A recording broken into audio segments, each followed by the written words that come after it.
Paano ba ako mapapansin ni Aviona? Kaya ka pala nambobola kanina. Kasi, interesado ka kay Aviona.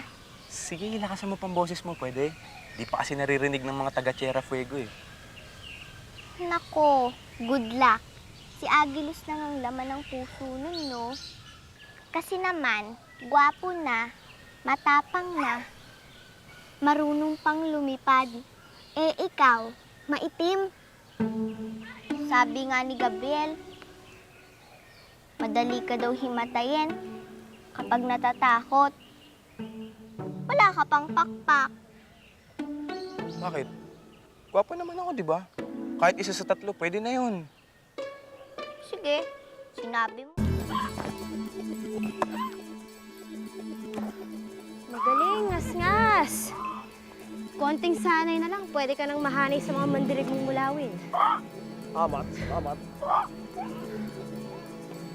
At ikaw naman, Terong, imbis na nakatunganga ka lang dyan, dapat nagsasanay ka na rin kasama namin.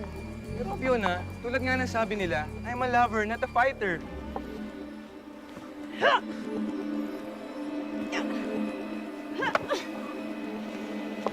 Terong, hindi mo naman ako siniseryoso eh. Aviona, yun na yung gusto kong gawin eh. Yung seryosohin ka. Pinagsasabi mo dyan? Aviona, love na yata kita. Pwede ba kitang maging girlfriend? Na yata kita eh. Hindi na to nakakatawa, Terong. Pero Aviona, hindi ako nagpapatawa. Aviona! Aviona, hindi naman ako nagpapatawa eh. Mahal na yata kita. Diyan ka pala. San pa kita hinanap ah? Hindi pa ba sapat sa'yo na pinahiya mo ako sa harapan ng lahat ng kaibigan ko at kailangan mo pa akong kulitin? Eh, hindi ko naman intensyong pahiyain ka eh. Gusto ko lang sabihin ang nararamdaman ko. Pag-aari na ng iba ang puso ko. Eh baka pwede mo nang ibigay sa iba yung puso mo. Hindi laruan ng puso ko na pwedeng pagpasapasahan, Terong.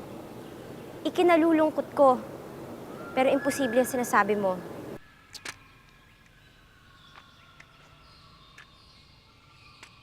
Ano naman ginagawa mo dyan? Eh kung di mo ako sasagutin, tatalo na lang ako dito sa ilog. Baka mabuti pa nga yata yun. Ilang araw ka na yata hindi naliligo eh. Sakit mo namang magsalita. Oo, alam ko naguguluhan ka ngayon. Kaya kung ano-ano sinasabi mo. Pero bibigyan pa kita ng pagkakataon. Magbibilang ako ng 3. Pagdating ko ng 3, tatalo na lang ako dito. 1. 2.